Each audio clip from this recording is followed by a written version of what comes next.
You're listening to Consolidate That.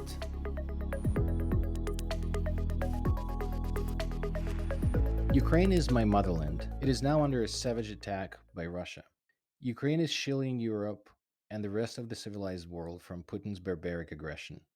Ukrainians are brave and effectively fighting back. Let's help. Make a donation to Armed Forces of Ukraine. Link is in the show notes. Hashtag Stand with Ukraine. Welcome back to Consolidate That. Ivan, I'm really excited to see you. For everyone that can't see what I'm seeing, your hair looks perfect today. Ah, thank you. I know. A bald joke again. You started it. Okay. Well, I'm excited to be here today as well, Ryan, and really excited about our guest. We have, as in the little chat before the start, we have a Dr. Helene Dalum, and the reason why she's Doctor because she graduated from the vet school in 2010 and has been working in a small practice and large animal practice, as well as in a diagnostic and public administration. But she also has a strong personal interest in mental health among veterinarians and is currently doing a PhD with the Norvet project, investigating work and mental health among veterinarians in Norway. So, welcome to the show. Thank you for finding the time. Thank you so much for inviting me. I'm really looking forward to getting to know you guys better and talk a lot about vets and mental health. Well, there's a lot of conversation about vets and mental health. And can you tell us, please, how did you decide to pivot from the veterinary medicine to starting to learn about veterinary medicine from the other angle, from the mental health angle? Yeah, that's a really nice question. I guess I've always had an interest for psychology in addition to veterinary medicine. And with the Norvet project, I've been very lucky to integrate these two, being able to study veterinarians in more depth. But when I was applying for my higher education, I was standing between the choice of psychology studies and veterinary medicine studies. And I chose veterinary medicine, of course.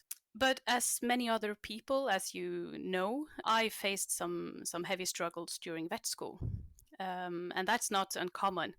And this was at the time where I had my clinical exams, which is the period in the study time where you have very high expectations, you know. And I experienced quite heavy panic anxiety attacks. And I was stunned by, I don't really remember much from that day, but I remember ending up at my couch in my apartment. I was shivering and shaking. My palms were sweaty. My throat was tightening and my heart was pounding. And I quite quickly realized that this wasn't a heart attack because it felt really physical. And I understood that, okay, this is probably, I had been stressed for a lot of weeks, right, before the clinical exams. And, during that time, I thought that this was due to, the pressure of being a vet student and getting good grades and everything. But looking in retrospect, it's quite obvious to me that it was the total amount of stress and pressure in my life in total. Because at the same time that I was doing my clinical exams, which is heavy in itself, I was also working part time to be able to pay for my apartment. It's quite expensive to live in Oslo. I was doing some free working at a small animal clinic to, get experience and see the interesting cases. And at the same time, I experienced that someone that stood very close to me tried to attempt suicide. So this was just a total, the total toll on me as a human that made me break down. And this is not. I was quite surprised as well of the very physical signs that were present during this anxiety attacks because I could literally feel the molecules of anxiety floating in my veins. And people who hasn't experienced anxiety or mental distress or mental illness, I don't think they really grasp the physical part of it, but because that was a really strong physical experience. But I got help really quick, luckily, and anxiety is one of the mental illnesses that are quite quickly curable. But I felt a deep urge to begin to talk about this because no one of my fellow students or my closest friends were talking about mental health at all. So there was a discrepancy between, my experience and the lack of conversation about it. So I wrote a debate article in the veterinary journal about, okay, we need to start talking about these things. Because when I came public with my story, many fellow students and colleagues came to me and said, well, I've been experiencing the same thing. Thank you for putting a face to it. So this was back in 2010, my first experience with anxiety. And we started working on the Norway project to get the finances in order. So we have used 3 or 4 years to get money to do this research. We started formally in 2020. So it's been a long journey, but yeah, it was the discrepancy between me knowing very many veterinarians and vet students struggling and no one talking about it. So I felt an urge to put it on the agenda. Yeah, and your study it unveiled the phenomenal statistics. It says that the nearly 30% of vets had suicidal thoughts during the last year. Is that true? Yeah, we actually sent this survey to all registered veterinarians in Norway, and the the advantage of being a small country, we are only 3,500 veterinarians in Norway in total. All 12 Yeah, responded. and 75% of them responded. And I think that, or at least I hope that reflects that the veterinarians in Norway find this research important. And this hasn't been measured before, and we unfortunately don't have the measure of the prevalence of suicidal thoughts in the general population, but they have measured the same statistics in other occupational groups in Norway as physicians and police officers. And veterinarians score higher than the other occupational groups that have been investigated previously. So that's a relatively high number. And as a nation, I'll be a somewhat ignorant American on this, right? But within the Scandinavian countries, what is the perception on mental health, and what's sort of the prevalence of that discussion? I know in the U.S. we're trying to turn the corner a bit and have more open discussions about it, but it's still something that some people find confusing, or for men, not strong or not tough or things Yeah. like that. So there are difficulties there too. What is it like in the, where you are? In general, people tend to say that we have a quite open debate on mental health issues, but I don't know if that's necessarily true. And I've seen a major shift in the public debate, at least within the veterinary profession, from 2018 until now. And back in 2010, when I experienced my anxiety, it's been a major shift, because then no one talked about it at all. And then we just started, nudging the profession to talk a bit about these things. And now it's actually a topic for seminars and conferences, education, and so on. So it's starting to, and my hope is that we integrate the discussion on mental health as a part of working health, because the head is attached to our body, so it's not a strange thing. It's very physiological also. I think it's really important to set this on the map and increase the basic knowledge of psychology, because it affects us all in every part of our lives. This is, this is a huge finding. So do you think there's a higher risk for veterinarians? I always thought that the fact that veterinarians have access to medications that can actually facilitate the suicide attempt, do you think that we're at higher risk for that? Because I'm always looking at, the in the professions like truck drivers and surgeons and pilots, there's limitation and they have to keep the logbooks and understand how many hours. And hours is not the only reason for it, I understand, but at least limiting, we go into 12, 14-hour shifts and then write records for another 5, and then yet we have the solution to perform euthanasia at right available right there. So do you think we're at higher risk because of that? And should there be something then I'm looking at, should we have the limits of how much vet can work? A really interesting question, and I think you're right. We are looking actually further into the euthanasia aspect of the veterinary profession in our third article in the project, and I'm very excited to look deeper into that. But it's clear that the medical profession as a whole, with the physicians, the dentists, the veterinarians, they generally have higher suicide rates than other professions. And it's quite, you can in a way say that that's expected, because they are medical professionals, right? And there have been two, I think, large register-based studies from the US that shows that self-poisoning is actually the most commonly used method in suicides among veterinarians. So I definitely think that the access question is very relevant to the veterinary profession. The thing that separates us from physicians, because physicians also have access to, I don't know how strict it is in the US, but in Norway all the sales of medicinal products have to go through a pharmacy. So if a doctor was to, prescribe potentially lethal drugs for himself, he would have to go to the pharmacy. And that's a threshold you have to, get over. But most veterinarians have barbiturates in their shelf in the clinic. So we have a more prompt access. That's unquestionable. Yeah, speaking of the access, so there's very strict rules in North America that you have to have a safe. And in a lot of clinics that I worked, it is in the safe, and the key to the safe is on the nail next to the safe for convenience. So, yes, there are rules, but depends how people, and there's drug logs and stuff like that. But I think hiding the method is not really the solution to this. And I'll give a plug to Galaxy in this case. So we're building this organization that is preventing the reasons why people can go into the burnout. But in terms of the stigma around it, I don't know if I mentioned to you, but I went through a burnout myself and almost lost my life to a Mm. suicide attempt. And luckily I changed happiness in my life for the last 11 years and continuing to do so. But the side effects that it had on alcohol consumption and prescription drugs for me, which was the fact, was tremendous shame to actually think about it as something that is treatable Mm. rather than something to be ashamed of. So do you see that direction, that people, the effects of it and how it manifests itself, limiting people from self-disclosure and seeking for solutions? Yeah, I think you're absolutely right. Just to go back to your point on restricting access, that's not feasible. I think in clinical practice, euthanasia is a part of our daily work, right?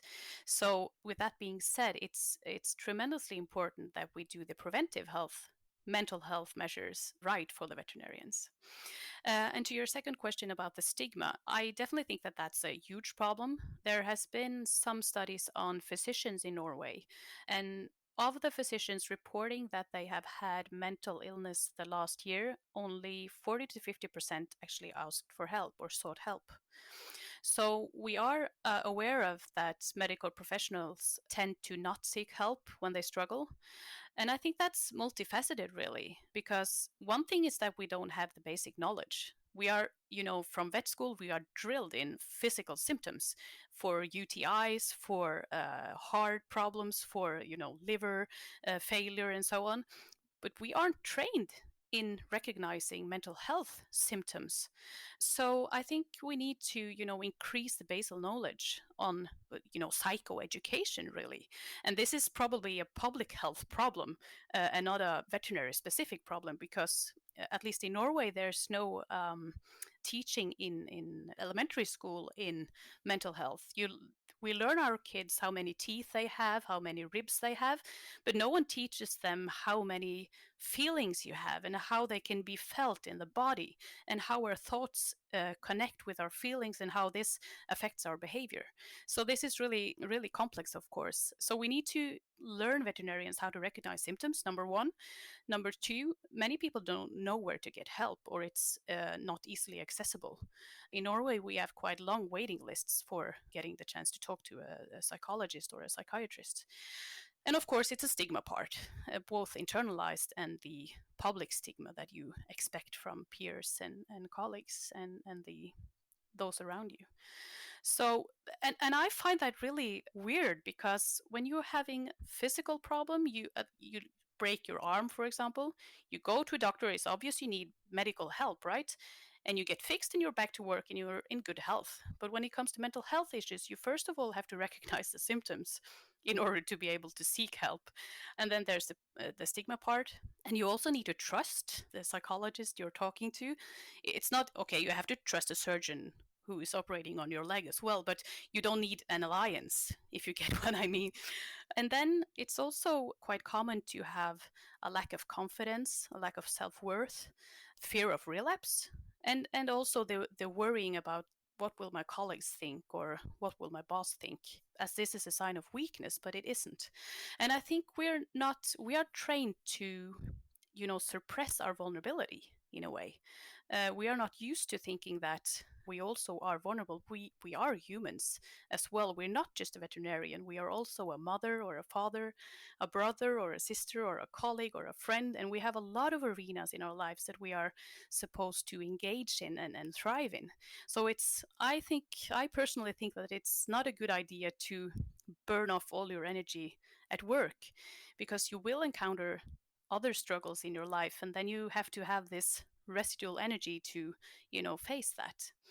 And this is a big discussion, but you have to take care of yourself to be able to take care of others.